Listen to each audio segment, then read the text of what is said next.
प्रभु यीशु मसीह के मीठे, पवित्र और अनुग्रहकारी नाम में सभी भाई बहनों को शालोम। हम ध्यान करेंगे कुलूसों की पत्री 1 अध्याय 15 वचन से। वो तो अदृश्य परमेश्वर का प्रतिरूप और सारी सृष्टि में पहलौठा है, क्योंकि उसी में सारी वस्तुओं की सृष्टि हुई, स्वर्ग की हो अथवा पृथ्वी की, देखी या अनदेखी, सिंहासन क्या प्रभुताएं, क्या प्रधानताएं, क्या अधिकार, सारी वस्तुएं उसी के द्वारा और उसी के लिए सृजी गई हैं। वही सब वस्तुओं में प्रथम और सब वस्तुएं उसी में स्थिर हैं।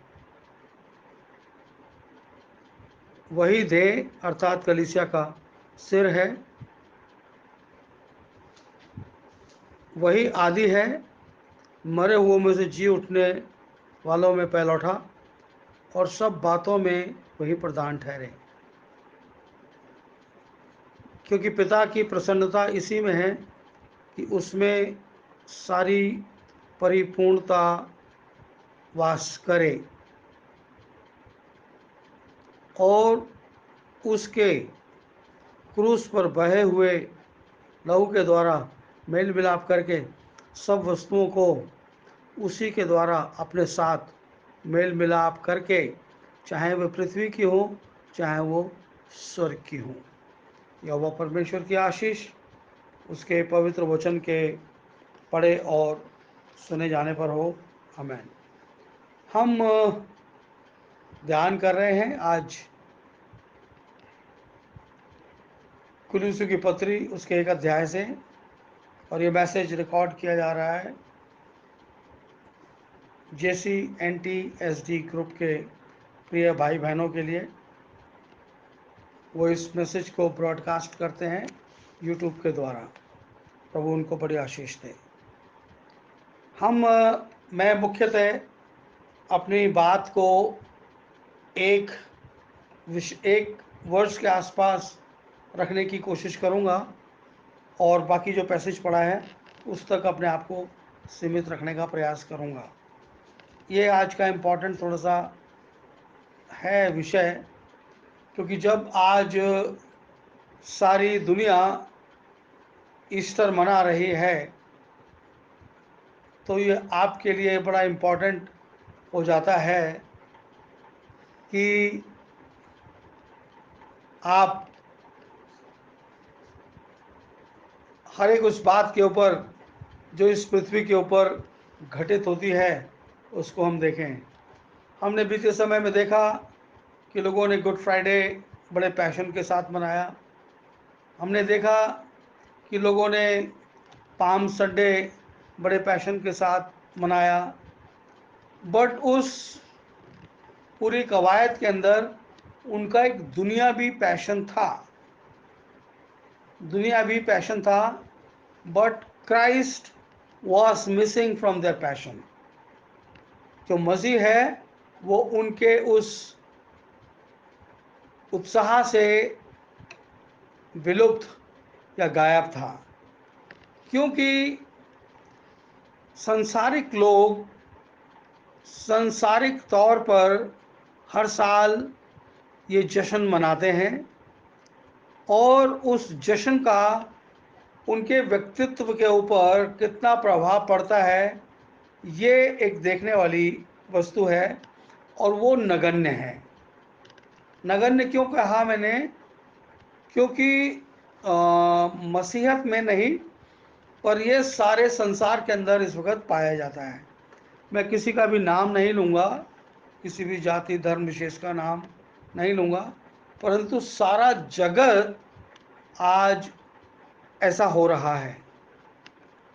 पहले लोग मिडिल ईस्ट की दुहाई दिया करते थे कि वहाँ के लोग बड़े तमीज़दार और सभ्य लोग हैं और ऐसे हैं, परंतु आज आप कहीं पर भी वर्ल्ड के किसी कोने में भी चले जाइए, आपको इंसान अपने पैशन में डूबा हुआ नज़र आता है। उसको अपनी लस्ट के सामने कोई चीज़ अच्छी नहीं लगती, केवल उसका वो जो सपना है वो उसको वो पूरा करना मांगता है। आज जो हमने विषय चुना है वो कहता है, क्योंकि उसी में सारी वस्तुओं की सृष्टि हुई है, स्वर्ग की हो अथवा पृथ्वी की, देखी या अनदेखी, क्या सिंहासन, क्या प्रभुताएं, क्या प्रधानताएं,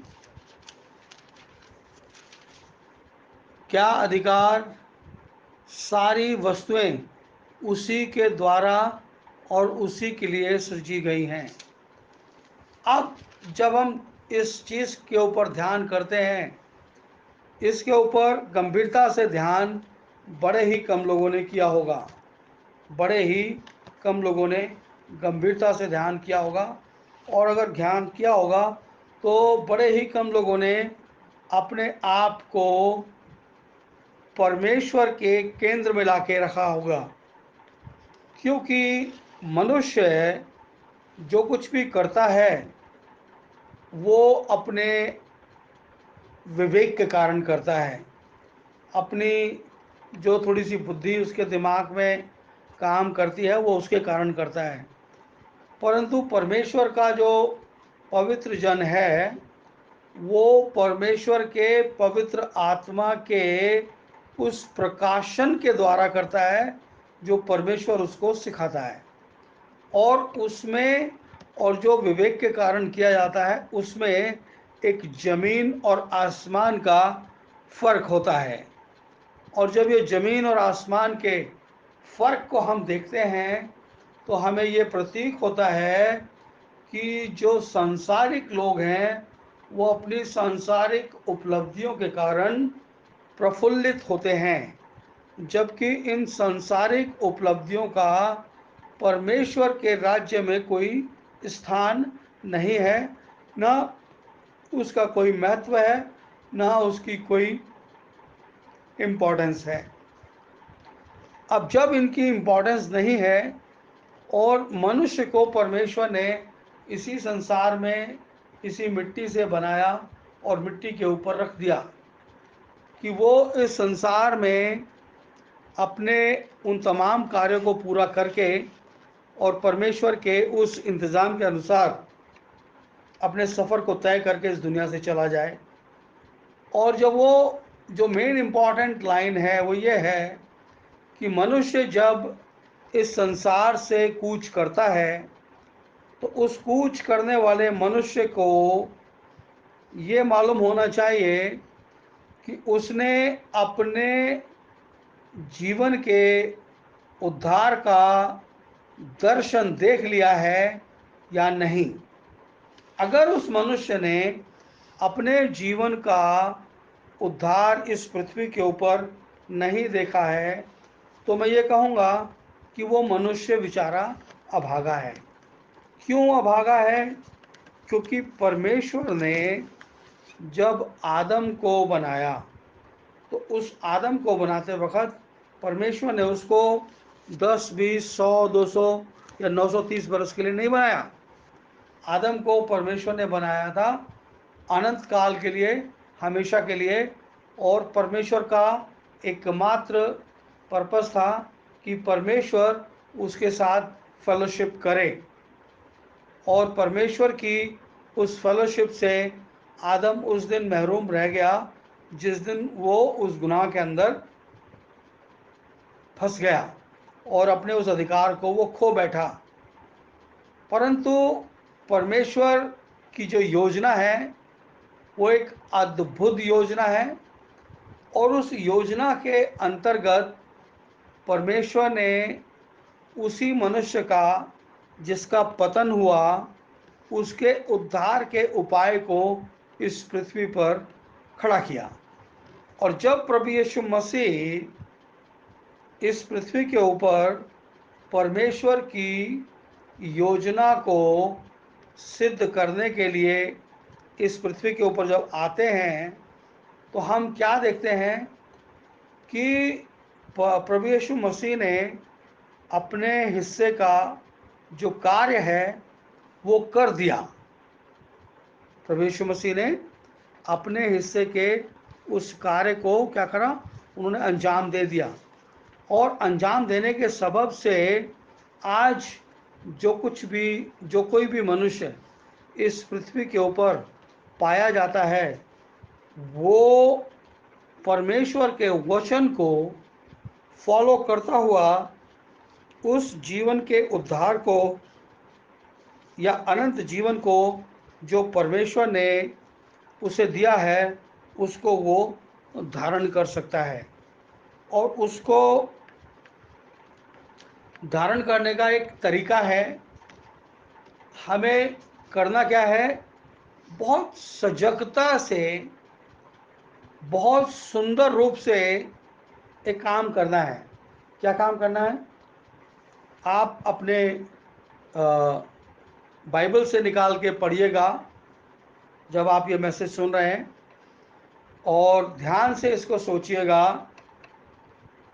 रोमियो की पत्री 12 अध्याय का 2 वचन, इस संसार के सदृश ना बनो, परंतु तुम्हारा मन के नए हो जाने से तुम्हारा चाल चलन भी बदलता जाए, जिससे कि तुम परमेश्वर की भली और भावती और सिद्ध इच्छा से मालूम करते रहो। अब ये बहुत इम्पॉर्टेंट है हर एक उस इंसान के लिए जो यीशु मसीह के लहू के द्वारा शुद्ध किया गया, और जिसने, जो इजरायली लोग लाल समुंदर पार करके निकले थे,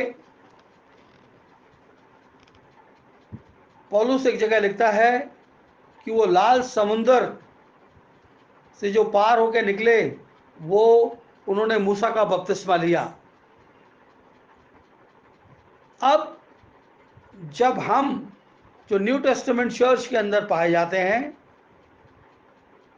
हमने यीशु मसीह के नाम में बपतिस्मा लेकर मृत्यु का जो अधिकार था उसको अपने जीवन से बाहर जाने के लिए बाध्य कर दिया, और जो परमेश्वर का जीवन है वो जीवन को स्वीकार करने के लिए हमने अपने आप को उसके चरणों में सरेंडर कर दिया। जब हमने अपने आप को परमेश्वर के समक्ष सरेंडर कर दिया, तो हमारी जिंदगियों पे यह वचन 100% लागू होता है, जिसमें लिखा है कि इस संसार के सदृश ना बनो। ये संसार कैसा है? ये संसार मॉर्टल वर्ल्ड है, ये मरणहार जगत है। अगर हम अपना मन इस जगत में लगाएंगे तो हम, इसका मतलब है कि हमको मृत्यु अच्छी लगती है, हमें जीवन अच्छा नहीं लगता। प्रभु यीशु मसीह ने कहा कि तुम अपना धन स्वर्ग में इकट्ठा करो, क्योंकि वहां ना तो चोर डाका डालते हैं, ना काई उनको बिगाड़ती है, ना वहां पर सेंधमारी होती है। अब ये कहने का अभिप्राय प्रभु यीशु मसीह का क्या था? प्रभु यीशु मसीह का अभिप्राय ये था कि ये सारा संसार अपने लिए एक बचत या धन इकट्ठा करता है।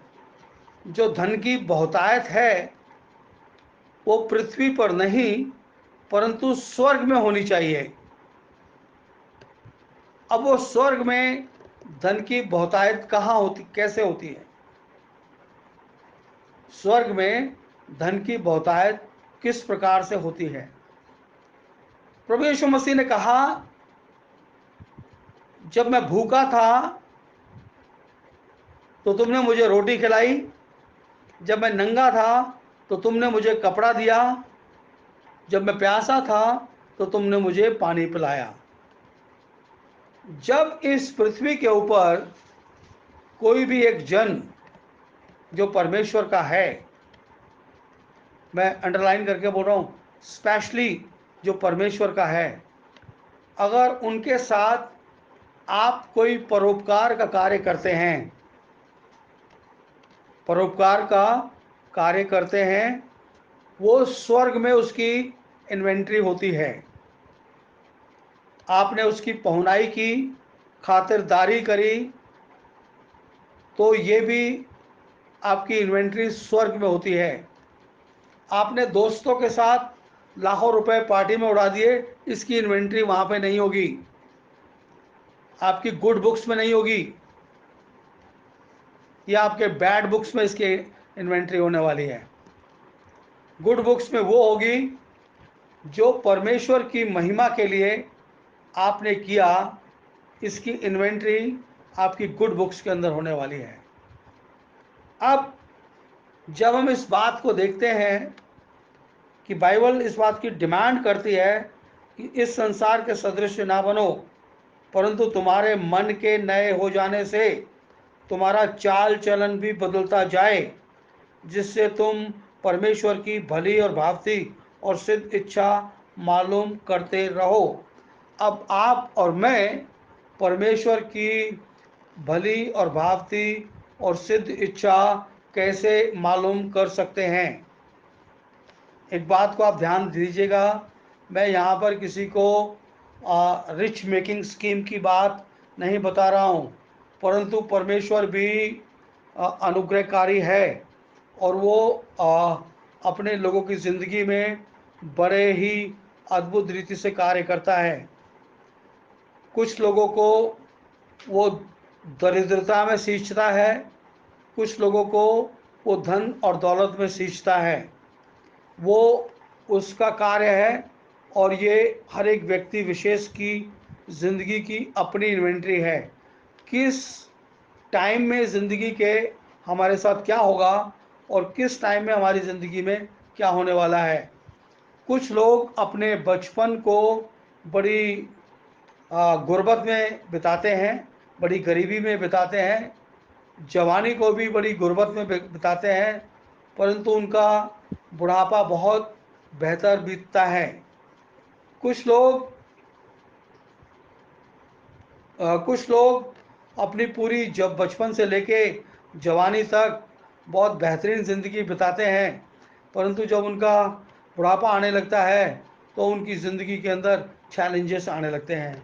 ये सारा टाइम कैलकुलेशन दो लोगों के बीच की बात है, एक तो वो व्यक्ति विशेष और दूसरा परमेश्वर।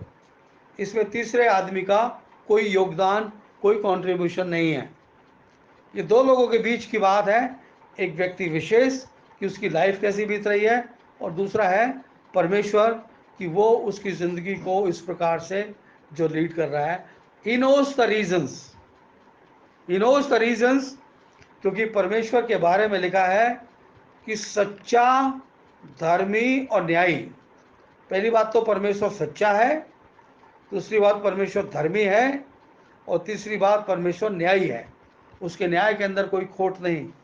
परंतु अगर हम किसी भी रीज़न से हम ट्रैप हो जाते हैं अपने जवानी के किसी कारण, कामों की वजह से, और हमें लगता है कि हमने एक बहुत बड़ी गलती की है, उस गलती का एक उपाय है, उस गलती का एक उपाय है, और वो उपाय वचन को पढ़ के नहीं मिलता, उस वचन को जीकर मिलता है।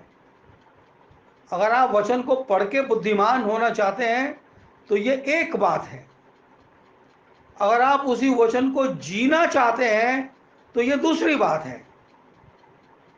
आप वचन को पढ़ के बुद्धिमान तो हो सकते हैं, परंतु आप सारी जिंदगी निर्धन गुर्बत में भी पड़े रह सकते हैं।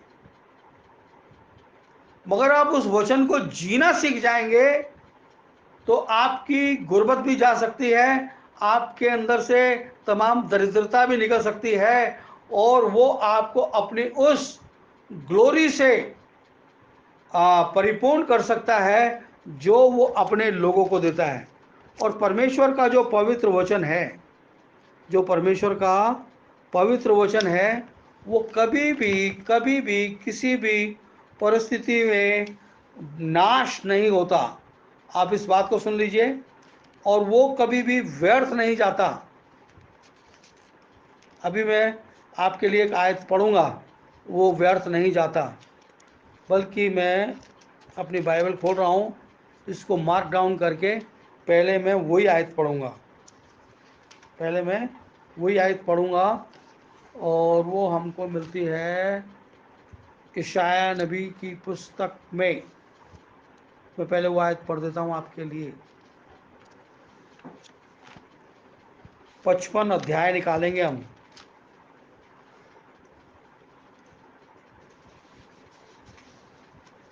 और 55 अध्याय में हम 11 वचन पढ़ेंगे। यहाँ लिखा है, उसी प्रकार मेरा वचन भी होगा जो मेरे मुख से निकलता है, वो व्यर्थ ठहरकर मेरे पास ना लौटेगा, परंतु जो मेरी इच्छा है वो उसे पूरा करेगा, और जिस काम के लिए मैंने उसको भेजा है उसको सफल करेगा। परमेश्वर ने अपना वचन जिस पर्पस के लिए भेजा हम लोग जानते हैं, परंतु जो जो वचन हम पढ़ेंगे वो भी परमेश्वर के वचन का पर्पस है, वो भी हम पढ़ेंगे। आज हम ये जो वचन लिखा गया है 55:11 में, ये उद्धार के कंसर्निंग है। परंतु उद्धार के अलावा भी जो प्रॉमिसेस परमेश्वर के हैं वो इस वचन के आधार पे हमारी ज़िंदगी में पूरे होते हैं। और जब वो इस आधार पे हमारी ज़िंदगी में पूरे होते हैं तो क्या हम उन वचनों से अपनी ज़िंदगी के लिए आशा ना रखें? क्योंकि लिखा है, उसी प्रकार मेरा वचन भी होगा जो मेरे मुख से निकलता है, व्यर्थ ठहरकर मेरे पास ना लौटेगा, परंतु जो मेरी इच्छा है वह उसे पूरा करेगा, और जिस काम के लिए मैंने उसको भेजा है वो उसको पूरा करेगा, और उससे वह सफल करेगा। अभी हम बात कर रहे हैं कुलुसियों की पत्री में 16 वचन की। यहाँ पे लिखा है, क्योंकि उसी में सारी वस्तुएं की सृष्टि हुई, क्या स्वर्ग की, क्या पृथ्वी की, क्या क्या देखी या अनदेखी, क्या सिंहासन, क्या प्रभुताएं, क्या प्रधानताएं, क्या अधिकार, सारी वस्तुएं उसी के द्वारा उसी के लिए सृजी गई हैं। अब यहाँ पे ध्यान दीजिएगा आप लोग, सारा ब्रह्मांड और ब्रह्मांड में पाए जाने वाले लोग, ये सब परमेश्वर के द्वारा रचे गए हैं और परमेश्वर के लिए रचे गए हैं। जब ये परमेश्वर के लिए रचे गए हैं तो क्या जो हम परमेश्वर के राज्य के लोग हैं, हमको गुर्बत में जीवन बिताने के लिए परमेश्वर ने रचा है? Answer is no.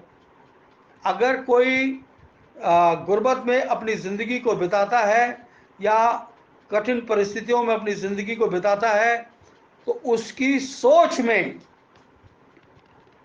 और परमेश्वर के नियम में एक बीच में बहुत बड़ा गैप है। जब तक वो गैप पाटा नहीं जाएगा, जब तक वो गैप पाटा नहीं जाएगा, गैप को पाटने का तरीका क्या है? गैप को पाटने का तरीका क्या है? गैप को पाटने का तरीका है, मैं अभी एक चीज़ मेरे थॉट में आई है, मैं उसको आपके सामने कोट करने की कोशिश करता हूँ, ध्यान करता हूँ कहाँ लिखा है ये, मैं निकालता हूँ, आप एक साथ बने रहें मेरे। एक मिनट।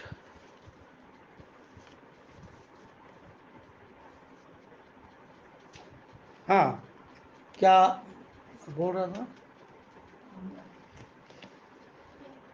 इस गैप को पूरा करने का जो तरीका है वो मैं बता रहा हूँ।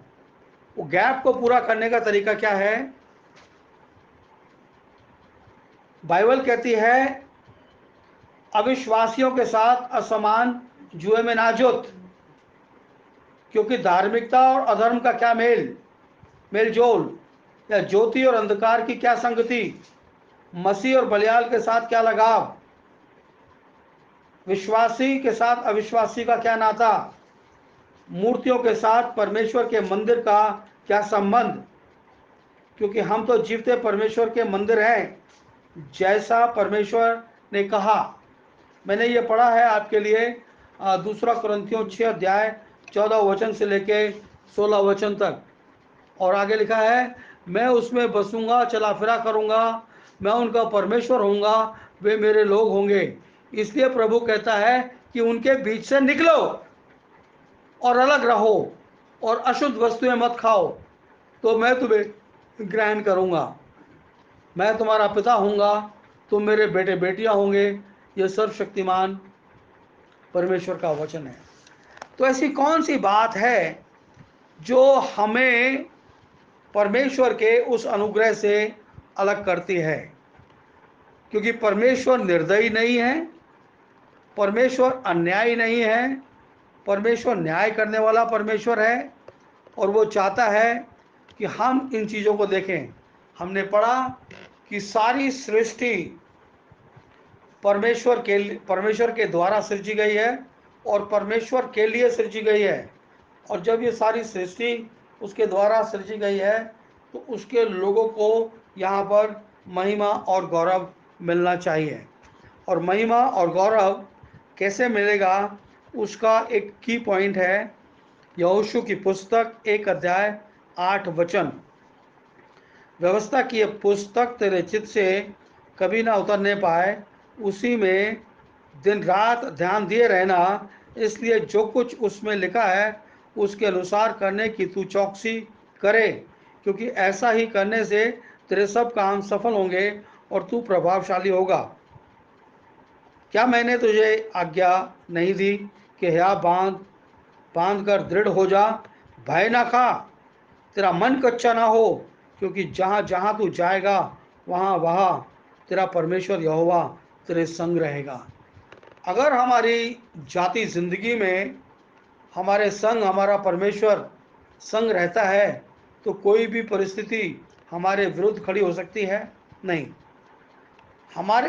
हम इस बात को क्लेम करते हैं कि परमेश्वर के साथ मैं चलता हूँ, मगर हमारे शब्द जो होठ से निकलते हैं और हमारा अंतकरण, हमारा जो मन, क्या ये दोनों एक हैं?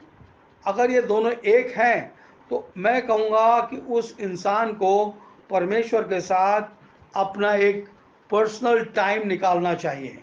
क्यों निकालना चाहिए? क्योंकि यहाँ पे यहोशू की पुस्तक में जो आखिरी पद मैंने पढ़ा वो कहता है, क्योंकि ऐसा ही करने से तेरे सब काम सफल होंगे और तू प्रभावशाली होगा। यानी कि बाइबल ये कहती है कि तेरे सब काम सफल हो जाएंगे और तू प्रभावशाली हो जाएगा। अब हमें ये समझना है कि मैंने जो आयत पढ़ी आज आपके लिए, कुलुस्सों की पत्री 1 अध्याय 16 वचन, कि सारी सृष्टि, चाहे वो देखी हो अनदेखी हो, चाहे प्रधानताएं हो अधिकार हो कुछ भी हो, ये परमेश्वर के द्वारा और परमेश्वर के लिए सृजे गए हैं। तो हम जो है परमेश्वर की सृष्टि का केंद्र बिंदु हैं। केंद्र बिंदु कैसे हैं? क्योंकि मुल्क इज़राइल इस पृथ्वी के ऊपर इस सारी पृथ्वी का केंद्र बिंदु है। कौन? इज़राइल। और इज़राइल को मुक्ति देने के लिए परमेश्वर ने प्रभु यीशु मसीह को भेजा। और जब प्रभु यीशु मसीह को भेजा तो प्रभु यीशु मसीह क्या कहता है? प्रभु यीशु मसीह ने कहा कि मैं और पिता एक हैं। मैं और पिता एक हैं। जब पिता और प्रभु यीशु मसीह एक हैं, प्रभु यीशु मसीह ने कहा वैसे ही मैं भी चाहता हूँ कि हम एक हो जाएं। और जब प्रभु यीशु मसीह ने ये कहा कि अब जब हम इस पृथ्वी के ऊपर अपने आप को प्रभु यीशु मसीह के साथ आइडेंटिफाई करते हैं, हम प्रभु यीशु मसीह के साथ अपने आप को आइडेंटिफाई करते हैं तो हम क्या देखते हैं कि हम और मसीह एक हो गए। हम और मसीह क्या हो गए? एक हो गए। मैं एक पद और पढ़ देता हूँ जो आपको ज़्यादा बेहतर खुलासा देगा, और वो भी आपको मिलेगा कुलुस्सियों की पत्री में ही। और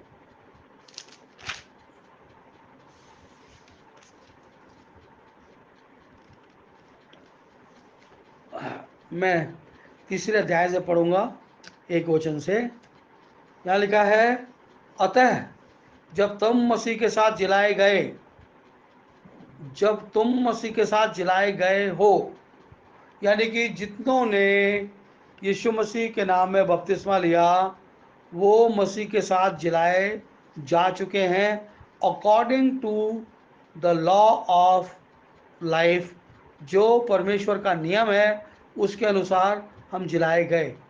तो स्वर्गीय वस्तुओं की खोज में रहो। अब हमें करना क्या है? स्वर्गीय वस्तुओं की खोज में रहना है, जहाँ मसीह विद्यमान है, जो परमेश्वर के दाहिनी ओर बैठा है, पृथ्वी पर की नहीं परंतु स्वर्गीय वस्तुओं पर ध्यान लगाओ, क्योंकि तुम तो मर गए और तुम्हारा जीवन मसीह के साथ परमेश्वर में छुपा हुआ है। अब जो हमारा जीवन है वो मसीह में होकर परमेश्वर में छिपा हुआ है। तो हम परमेश्वर की योजना के केंद्र बिंदु हैं, और परमेश्वर अपने लोगों को हर सूरत में ये चाहता है कि हम उसकी इच्छा के अनुसार जिए। हम जीते हैं अपनी मर्जी से, अपने टाइमिंग के हिसाब से, अपने कंफर्ट के हिसाब से। वो करते हैं जो हमको अच्छा लगता है। हमें करना वो है जो परमेश्वर को अच्छा लगता है। हमें उस काम को उस तरीके से अंजाम देना है जिससे परमेश्वर की आत्मा प्रसन्न रहती है। यहाँ लिखा है, क्योंकि तुम तो मर गए, तुम्हारा जीवन मसीह के साथ परमेश्वर में छुपा हुआ है। जब मसीह जो हमारा जीवन है, मसीह जो हमारा जीवन है प्रकट होगा, तो तुम भी उसके साथ महिमा सहित प्रकट किए जाओगे। जब मसीह प्रकट होगा तो हम भी उसके साथ प्रकट किए जाएंगे। तो there is a purpose of creating this universe, or there is a purpose creating a human being, and there is a very specific purpose for every individual life. हर एक व्यक्ति विशेष के लिए परमेश्वर की एक योजना है। उस योजना के अंतर्गत हमें इन सारे कार्यों को अंजाम देना है। एक पर्पस के अंतर्गत परमेश्वर ने ब्रह्मांड को बनाया, और उस ब्रह्मांड में पृथ्वी को बनाया, इस पृथ्वी में मनुष्य को बनाया, और उस पृथ्वी में मुझे और आपको भी बनाया। और जब उसने मुझे और आपको भी बनाया तो उसका एक पर्पस है। हम अपनी ज़िंदगी परमेश्वर के से दूर हट के शुरू ना करें, परमेश्वर में शुरू करें, क्योंकि हम परमेश्वर में पाए जाते हैं। अब हमारा जीवन परमेश्वर में छुपा हुआ है। हम कुछ बोलें या हंसी या मजाक करें या कोई भी बात करें तो हम ये देखें कि क्या ये बात परमेश्वर को भाती है, क्या ये बात परमेश्वर को प्रसन्न करती है। क्योंकि हम किसी भी बात से ऐसे ही निश्चिंत नहीं रह सकते। हमारा एक पर्पस है। We have a purpose in Christ Jesus, and that purpose is we should attain the position of resurrection. मरे हुओं में से जी उठने के उस पद को प्राप्त करें, और उस पद को प्राप्त कर कर हमेशा के लिए हम परमेश्वर के धाम में चले जाएं और उसकी महिमा को निहारते रहें। क्योंकि जब मसीह सारी कायनात को परमेश्वर के अधीन करेगा तो हम भी परमेश्वर में सबमिसिव हो जाएंगे, और हम जीवित सदाकाल के लिए उसके साथ आनंद करते रहेंगे। तो ये जो तत्कालीन फेस्टिवल इस पृथ्वी के ऊपर मनाए जाते हैं, चाहे वो क्रिसमस हो, चाहे वो गुड फ्राइडे हो या ईस्टर हो, ये मनुष्य की भौतिक इच्छाओं को पूरा करने के लिए है। इनका आत्मिक इच्छाओं से कोई सरोकार नहीं है। हमें वो देखना है जो हमारी ज़िंदगी के लिए है। हमें किसी से घृणा भी नहीं करनी। जो मना रहे हैं लेट देम सेलिब्रेट, और जो नहीं मना रहा है वो परमेश्वर को धन्यवाद दे। हमें किसी से कोई घृणा नहीं करनी, हमें किसी को अप्रिय नहीं जानना, क्योंकि बहुत से दूसरे लोग हैं जो अपने मजहब के त्यौहार मनाते हैं। So let them be happy. हमें केवल परमेश्वर से उनकी ज़िंदगी के लिए प्रार्थना करना है कि परमेश्वर उनकी ज़िंदगी में रहम करे। और हम केवल इसीलिए बुलाए गए हैं क्योंकि बाइबल कहती है कि तुझे सेतवेद मिला है, तू सेतवेद दे। और जो हमें सेतवेद मिला है वो हम सेतवेद देने के लिए तैयार रहें, क्योंकि परमेश्वर का एक पर्पस है कि परमेश्वर ने मुझे और आपको बुलाया। परमेश्वर का एक पर्पस है कि परमेश्वर ने मुझे और आपको सृष्टि किया। परमेश्वर का एक पर्पस है कि परमेश्वर ने मुझे और आपको मसीह यीशु में बचाया। परमेश्वर का एक उद्देश्य है कि हम उसमें होकर अनंत के लिए उसके हिस्सा बन जाएं, क्योंकि there is a purpose of everything in our life, on every day, every hour, every minute and every second. तो हम उस पर्पस का ध्यान करें जो हमारी ज़िंदगी में हर पल, हर घंटा, हर मिनट जो हम अपनी ज़िंदगी जीते हैं, क्या वो परमेश्वर के उस उद्देश्य के लिए है। अगर हाँ, वो परमेश्वर के उस उद्देश्य के लिए है तो प्रभु हम सबको बड़ी आशीष और बरकत दे। And I will stop my message right here.